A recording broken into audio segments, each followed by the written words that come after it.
नमस्कार, स्वागत है आपका सीएनबीसी आवाज मोतीलाल ओसवाल स्टूडियोज में। मैं हूं मनीषा गुप्ता और आज हम बात करेंगे रिकवरी मोड में सोने और चांदी में, जहां पर अच्छी खासी मुनाफा वसूली ओवरनाइट ट्रेड्स में देखने को मिली है। लेकिन एज ऑफ नाउ अगर देखा जाए तो कुछ खरीदारी फिर से लौटती हुई दिखी है। ये लोअर वॉल्यूम्स, लोअर पार्टिसिपेशन वाले ट्रेड्स हैं, लेकिन जिस तरह से हमने यहाँ पर सीएमई पे मार्जिन बढ़ते हुए देखे, कुछ लिक्विडेशन की खबरें यहाँ पर अंतर्राष्ट्रीय बैंक्स की तरफ से देखने को मिली, उन सब का इम्पैक्ट यहाँ पर प्राइसेस में पड़ता हुआ नजर आया है। साथ ही बात करेंगे यहाँ पर चीनी की, जहाँ पर ऑर्गेनिक शुगर के एक्सपोर्ट्स को यहाँ पर राहत मिलने की बात है। इन सब पर चर्चा करने के लिए हमारे साथ है कामाख्या जूल्स के एमडी मनोज झा, इस्मा के DG Deepak Balani and Pro Intellitrade Services के फाउंडर दिनेश सोमानी। आप सबका कार्यक्रम में स्वागत है और शुरुआत यहाँ पर चांदी के साथ कर लेते हैं। दिनेश जी, जिस तरह से चांदी के मूव्स आते हुए देखे हैं, कई लोगों का मानना है कि ये once in a lifetime, once in a generation वाला साल हमने यहाँ पर बनता हुआ देखा है और एक एक दिन में 10-10, 12-12% की मूव्स जिस तरह से चांदी ने दिखाई हैं, एक तो आप कैसे रीड कर रहे हैं? क्योंकि बाय द टाइम हम लास्ट वीक में होते हैं किसी भी साल के, इतनी ज़्यादा मूव्स यहाँ पर कम ही बनती हुई नजर आती हैं। ज़्यादातर बुक क्लोजिंग्स होती हैं, फंड एलोकेशंस अगले साल के लिए चले जाते हैं। जिस तरह की मूव्स हैं, कैसे वॉच कर रहे हैं आप इसे और क्या लगता है आपको प्राइसेस पे यहाँ से? जी बिल्कुल मनीषा जी, मतलब वोलेटिलिटी का दौर एमसीएक्स में इस कदर छाया है कि 2026 का टारगेट 2025 में आया है। वाह वाह।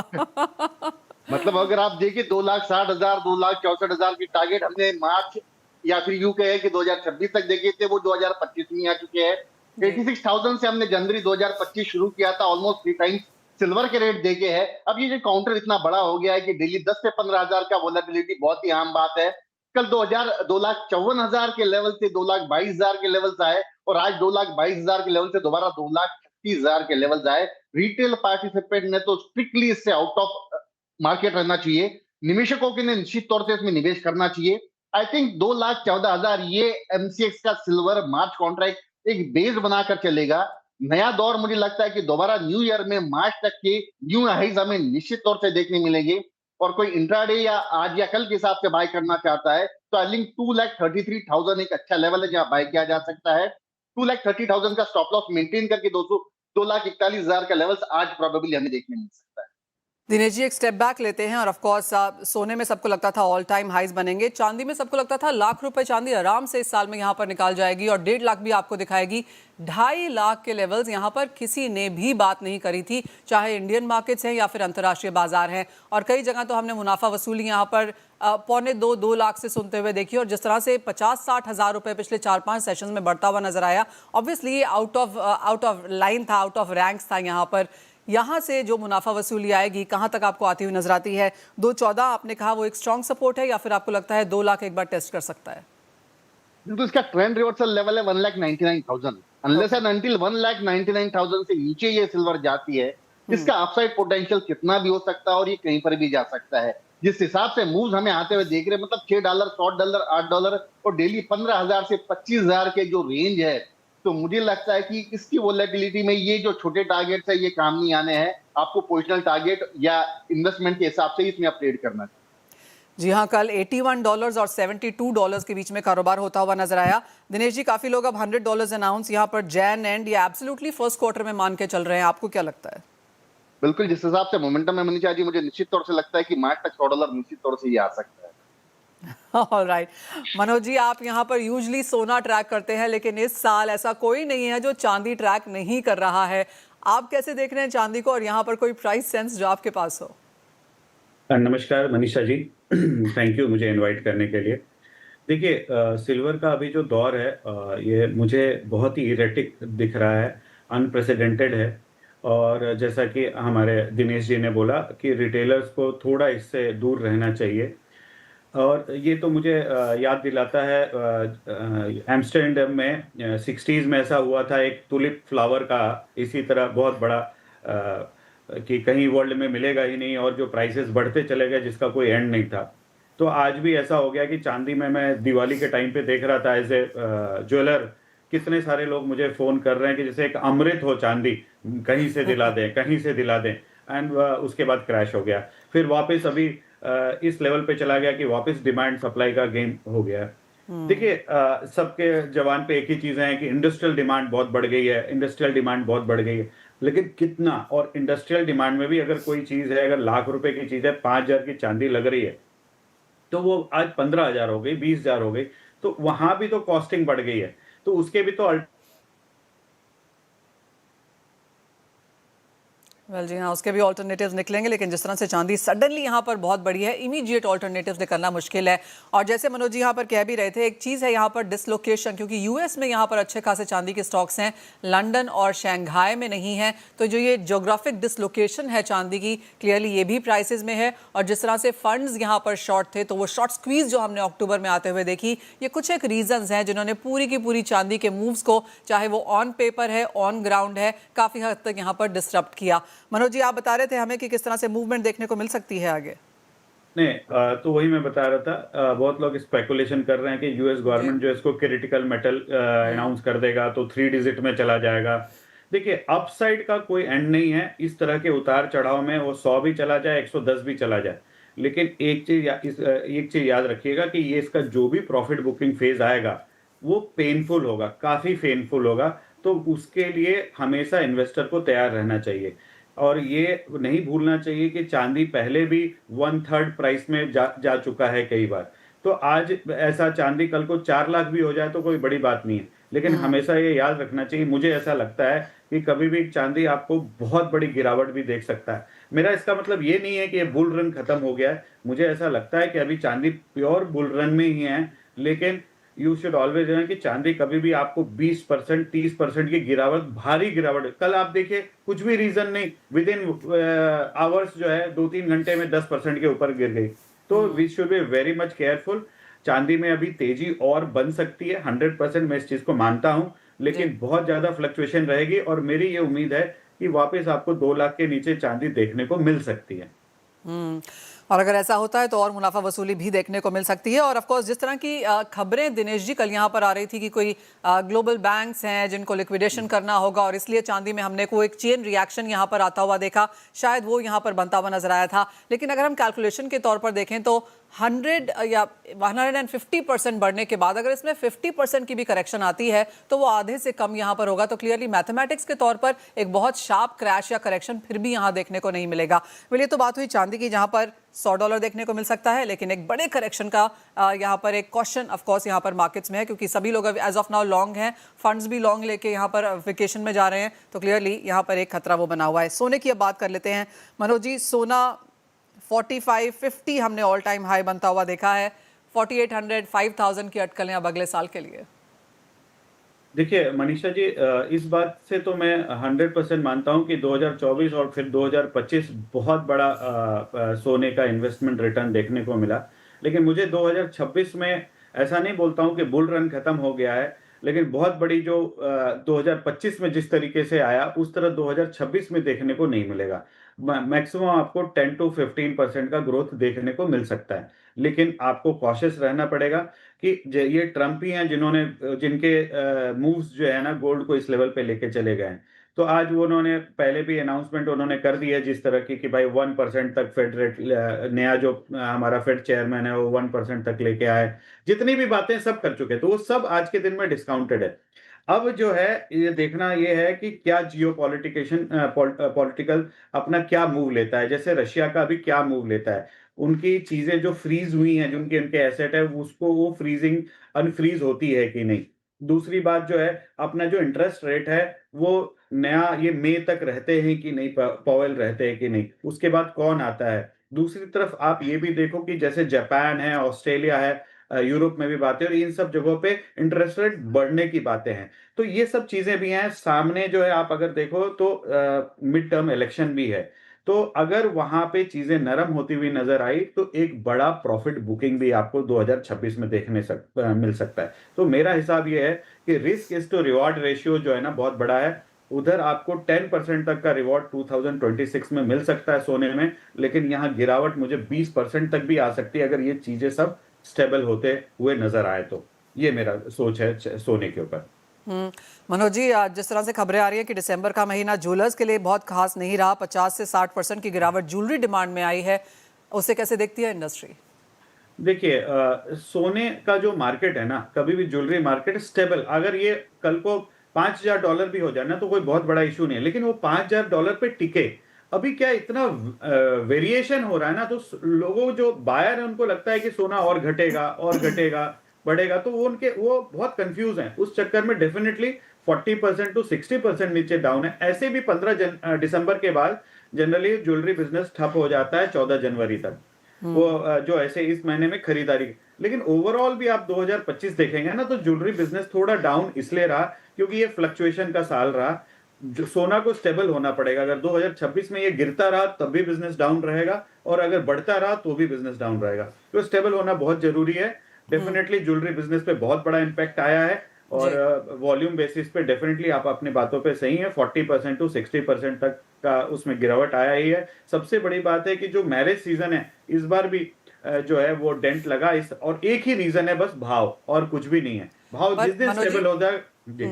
मनोज जी, सोने चांदी में यहाँ पर जरूर तेजी देखने को मिली है, लेकिन डायमंड के प्राइसेस, और मैं रेपोर्ट की रिपोर्ट पढ़ रही थी, स्मॉल डायमंड जो कि इंडिया में बहुत चलते हैं, 10% की गिरावट यहाँ पर अब भी है। तो डायमंड में लोग नहीं, मैं आपको बताऊं, डायमंड में ना साइज के ऊपर है। मैं आपको टेक्निकली बताना चाहूंगा, डायमंड में एक -2 आता है, मतलब 1 सेंट से भी नीचे का, वो जी। उल्टा आज के दिन में भी 5% ऊपर में मिल रहा है, प्रीमियम में मिल रहा है। लेकिन जो थोड़े बड़े साइज के हीरे हैं ना, जैसे स्टार है या मेले है, वो पर्टिकुलर साइज के जो हीरे हैं वहां थोड़ी गिरावट है। लेकिन जो यानी जो माइनस सेंट्स हैं वहां पर तेजी देखने को मिली है, लेकिन जो प्लस में हैं, जो पॉइंटर्स हैं, वहां पर ऑफ कोर्स प्राइसेस में गिरावट है। वेल, ये तो बात हुई यहाँ पर मेटल्स की, लेकिन Dinesh ji, copper all time highs, Indian markets में एक डिस्ट्रप्शन है in the sense of premium जो हम देख रहे हैं। आपको क्या लगता है कॉपर के प्राइसेस यहाँ से कैसे रह सकते हैं? बिल्कुल एकदम विस्फोटक साल रहा। मतलब 2 ही दिन अगर हम देखेंगे, फ्राइडे और मंडे, तो करीब करीब 18% तेजी हमें देखने मिली, जो मैंने कभी 25 साल के करियर में देखने नहीं मिली। 925 के लेवल से निरंतर जो बढ़ता आया है, ऊपर में 1390 के लेवल्स कॉपर ने ऑलमोस्ट देखे हैं। तो मुझे लगता है कि ये जो मोमेंटम है, ये हाल फिलहाल ये वोलेटिलिटी जरूर रहेगी, लेकिन जो मोमेंटम है मुझे लगता है ये बिल्कुल निश्चित तौर से कंटिन्यू रह सकता है। और आने वाले समय में ये जो नेक्स्ट ईयर है, मुझे लगता है ये न्यू हाइज दोबारा ही दिखा सकता है। तो ओवरऑल जो है अभी स्ट्रक्चर बुलिश सा ही बना है। आज भी अगर हम देखते हैं तो करीब करीब 4 से 5% की तेजी उसमें देखने मिल रही है। करीब 1280-82 के आसपास इंट्राडे में दोबारा बाय बन सकता है, 1310-1320 के लक्ष्य के लिए, और 1265 की इसमें स्टॉप लॉस मेंटेन करनी चाहिए। दिनेश जी, अगर आप अपना पोर्टफोलियो बनाएंगे और 5 कमोडिटीज आपको चूज करने को मिले, तो 1 2 3 4 5 के हिसाब से कैसे रैंकिंग होगी? अभी तो बहुत डर वाली सिचुएशन है, क्योंकि ऑलरेडी बहुत ज्यादा गेन हो चुका है। लेकिन फिर भी मैं चाहूंगा कि थोड़ा सेफर साइड रखना चाहूंगा, क्योंकि जैसे सर ने कहा कि अगले साल उतना गेन शायद से पॉसिबल नहीं रहेगा। लेकिन एल्यूमिनियम ऐसा जो मुझे लगता है कि सेफर बेट है। एल्यूमिनियम का परसेंटेज मैं थोड़ा ज्यादा रखना चाहूंगा कॉपर के मुकाबले। गोल्ड और सिल्वर तो मैं हमेशा ही अपने पोर्टफोलियो में रखता और एनर्जी में कुछ नहीं लेंगे? एनर्जी मुझे अभी हाल फिलहाल डल सा लगता है, अनलेस एंड अनटिल मैं चलती गाड़ी में बैठना ज्यादा पसंद करता हूँ। अभी दोनों गाड़ी रुकी पड़ी है। ऑलराइट, हम जाएं ब्रेक में। आप मनोज जी हमें बता रहे थे डायमंड्स के बारे में, उसी टाइम पे आपकी आवाज आनी बंद होगी। आप अपनी अगर बात पूरी करना चाहें। देखिए, डायमंड में क्या होता है, जो बहुत छोटे डायमंड होते हैं जिसको -2 बोलते हैं, 1 सेंट से नीचे का डायमंड, उसमें और थोड़े बड़े डायमंड में केवल 2% का गैप होता था। अब क्या हो गया, वो 10% का गैप हो गया, और बहुत बड़ा गैप हो गया, और छोटे हीरे का प्राइसेस बढ़ गया, क्योंकि लोगों को ना अफोर्डेबल ज्वेलरी चाहिए। और मजे की बात आपको बताता हूँ, ज्वेलर्स के यहाँ अगर डायमंड ज्वेलरी का सेल जो है ना, केवल 5 से 10% कम हुआ है, जबकि बाकी जो ज्वेलरी है वो 40% टू 60% हिट हुआ है। तो मुझे ऐसा लगता है कि ये जो गोल्ड का प्राइस काफी बढ़ा है, उसमें डायमंड को काफी सपोर्ट मिला है, और मुझे ऐसा लगता है 2026 डायमंड ज्वेलरी के लिए बहुत अच्छा साल रहेगा। ऑलराइट, तो अगले साल गोल्ड सिल्वर इन्वेस्टमेंट के लिए और डायमंड के लिहाज से भी आप यहाँ पर काम कर सकते हैं। बहुत शुक्रिया दिनेश जी, मनोज जी साथ जुड़ने के लिए, और सोने चांदी डायमंड्स उन सब स्पार्कलिंग चीज़ों के बारे में बात भी करने के लिए। वेल, ब्रेक के बाद हम यहाँ पर बात करेंगे इस्मा के डीजी दीपक बलानी से, और दीपक जी हमारे साथ बात करेंगे चीनी पर। लेकिन दीपक जी, हम ब्रेक पे जाए उससे पहले आपसे जानना चाहेंगे, सोने चांदी डायमंड किसी में खरीदारी की है आपने?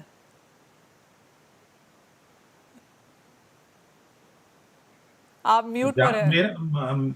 बिल्कुल सोने चांदी के भाव के हिसाब से मेरा अपने आप म्यूट पे चला जाता हूँ। तो खैर ये मेरा एरिया नहीं है, आई थिंक एक्सपर्ट्स जानते हैं, बट मेरी इसमें कोई खास रुचि है नहीं। ऑलराइट, तो ब्रेक के बाद आपकी जिसमें रुचि है, जो चीनी गुड़ वगैरह है, एथेनॉल है, उस पर चर्चा करेंगे इस ब्रेक के बाद। इस्मा के डीजी दीपक बलानी हमारे साथ हैं। दीपक जी नमस्कार। और एक और पॉजिटिव यहाँ पर ऑर्गेनिक शुगर एक्सपोर्ट्स का जो डीजीएफटी का नोटिफिकेशन है उसके तहत है, क्या है डिटेल्स और इंडस्ट्री पर इसका क्या इम्पैक्ट है? धन्यवाद मनीषा जी। गवर्नमेंट ने ऑर्गेनिक एक्सपोर्ट का एक परमिशन दिया है वाया नोटिफिकेशन यस्टरडे, और उसके तहत पर ईयर उन्होंने 50,000 मेट्रिक टन का ऑर्गेनिक शुगर का एक्सपोर्ट अलाउ किया है। That means effectively organic sugar को इन्होंने रेस्ट्रिक्टेड लिस्ट से निकाल दिया है। एंड ये एक अच्छी खबर है, हालांकि एक बहुत छोटा कोटा है, बट ये है कि इससे जो है नए एवेन्यूज जो है इंडियन मिलर्स के लिए और प्रोड्यूसर्स के लिए खुल जाएंगे। जैसे मैंने बोला, ऑर्गेनिक शुगर अभी बहुत लिमिटेड प्रोड्यूस होता है इंडिया में, और इसमें एक प्रॉपर सर्टिफिकेशन की जरूरत होती है। बट इससे ये होगा कि इसमें जो मिलर्स हैं जो करना चाहते हैं, ऑर्गेनिक शुगर बनाना चाहते हैं, उनको एक्सपेंशन और इन्वेस्टमेंट में नहीं इनकरेजमेंट होगा।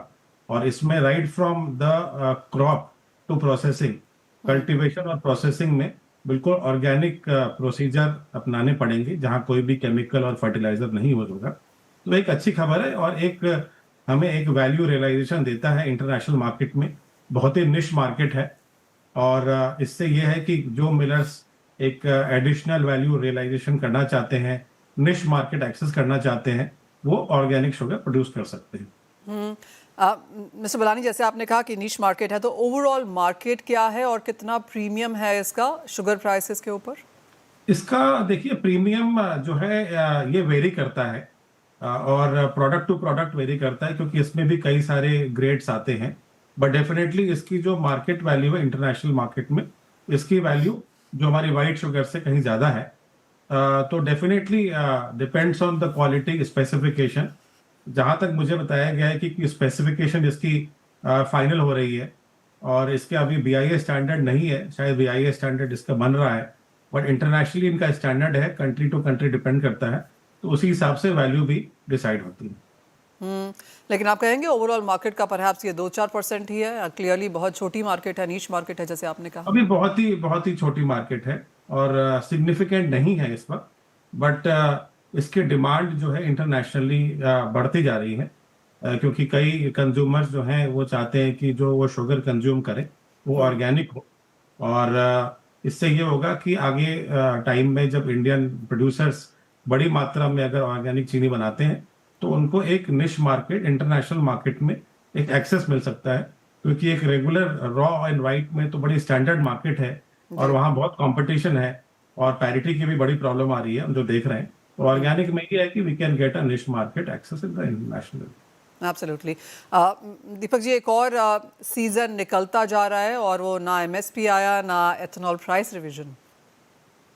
बिल्कुल, लगभग 2 से 3 महीने हो गए इंतजार करते हुए, और कर्नाटका, महाराष्ट्र में लगभग 3580 रेट आ गया है, लगभग 4 से 5 रुपए कॉस्ट ऑफ प्रोडक्शन से नीचे है। तो इसका अफेक्ट हमें दिखने लगा है, क्योंकि जहां तक केन एरियर है, हमें उम्मीद है कि अगर ऐसे ही चलता रहा और अगर रेट ऐसे ही डाउन रहा, तो ये होगा कि केन एरियर्स बिल्डअप हो जाएंगे। बट अभी हमने उम्मीद छोड़ी नहीं है मनीषा जी, सरकार के साथ हमारा डिस्कशंस कंटिन्यू है, और हमें पॉजिटिव सिग्नल मिले हैं, और सरकार भी मॉनिटर कर रही है। उन्होंने हमें अश्योर किया है कि बिल्कुल इस पे पॉजिटिवली देखेंगे, और MSP को रिवाइज करने की कोशिश करेंगे। तो शायद अभी भी उम्मीद है, जैसे मैंने बोला, that we hope that government will definitely revise MSP। Ethanol prices again बिल्कुल बहुत वायबिलिटी की प्रॉब्लम हो गई है, कॉस्ट ऑफ प्रोडक्शन से काफी नीचे हमारा अभी प्राइसिंग है, and this is affecting the economic viability of distillery. उसके ऊपर एलोकेशन भी प्रॉपर नहीं हुआ है, तो ये तो एक डबल वैमी है हमारी इंडस्ट्री के लिए। तो आई बिलीव बोथ MSP और इथेनॉल रेट जो है, ये बिल्कुल अब बहुत ही इंपॉर्टेंट है, अदरवाइज ये इंडस्ट्री ICU में चली जाएगी। दीपक जी, अगर हम ओवरऑल ग्लोबल यहाँ पर शुगर प्राइसेस भी देखें, तो चाहे वो US की बात है, इंडोनेशिया, अगर हम यहाँ पर इन सम सेंस पकड़ लें, ज़्यादातर प्रोड्यूसिंग कंट्रीज में आप कहेंगे ये दिक्कत है, जहाँ पर प्राइसेस एट और बिलो कॉस्ट ऑफ प्रोडक्शन है? देखिए, हमारा बहुत टिपिकल मार्केट है, क्योंकि हमारी FRP जो है वो सरकार डिसाइड करती है। तो जो रॉ मटेरियल है हमारा, उसका प्राइसिंग सरकार डिसाइड करती है, और जैसे FRP है और कई स्टेट्स में SAP है, तो इसीलिए हमारी जो कॉस्ट ऑफ प्रोडक्शन है उसी हिसाब से तय होती है। और दुनिया में लगभग we are the highest paying nation जो पे करते हैं फार्मर्स को for the sugar cane crop. दूसरी कंट्रीज में this is between the miller and the farmer, तो वहां पे जो रेट्स है वो वेरी करते हैं, इसीलिए कई जगह कॉस्ट ऑफ प्रोडक्शन कम है। बट हमारी पूरी ड्राइव होती है रॉ मटेरियल से, जिसका कॉस्ट सरकार ड्राइव करती है। ओह वेल एब्सोल्युटली। तो कुछ पॉजिटिव्स यहाँ पर शुगर एज अ सेक्टर में आते हुए, लेकिन कुछ नेगेटिव्स हैं, और जैसे दीपक जी हमें कह रहे हैं और लगातार कह रहे हैं कि होपफुल है, कुछ ना कुछ ज़रूर निकल के आएगा, सरकार की तरफ से अश्योरेंसेज हैं। तो दीपक जी आशा यही है कि आपका अगला साल यहाँ पर अच्छा शुरू हो और कुछ अच्छी खबर यहाँ पर शुगर एज एन इंडस्ट्री के लिए आए भी। लेकिन बिल्कुल आपके मुंह में घी शक्कर और हम बिल्कुल उम्मीद करेंगे ऑर्गेनिक कि शक्कर साल 2026 में हमें एमएसपी और इथेनॉल प्राइसेस में एटलीस्ट रिवीजन देखने को मिले। वेल एब्सोल्युटली दीपक जी, जैसे ही वो होता है मैं दिल्ली आ रही हूँ एक पार्टी के लिए, वो तो बनती है फिर। बिल्कुल, most welcome. Deepak ji as always बहुत शुक्रिया साथ जुड़ने के लिए, और ऑफ कोर्स चीनी की पूरी वो चर्चा भी करने के लिए। वेल इसी के साथ फिलहाल इस कार्यक्रम में इतना ही समय है, मुझे दीजिए इजाजत। लौटेंगे और बात करेंगे मार्केट्स एंड स्टॉक स्पेसिफिक्स पर।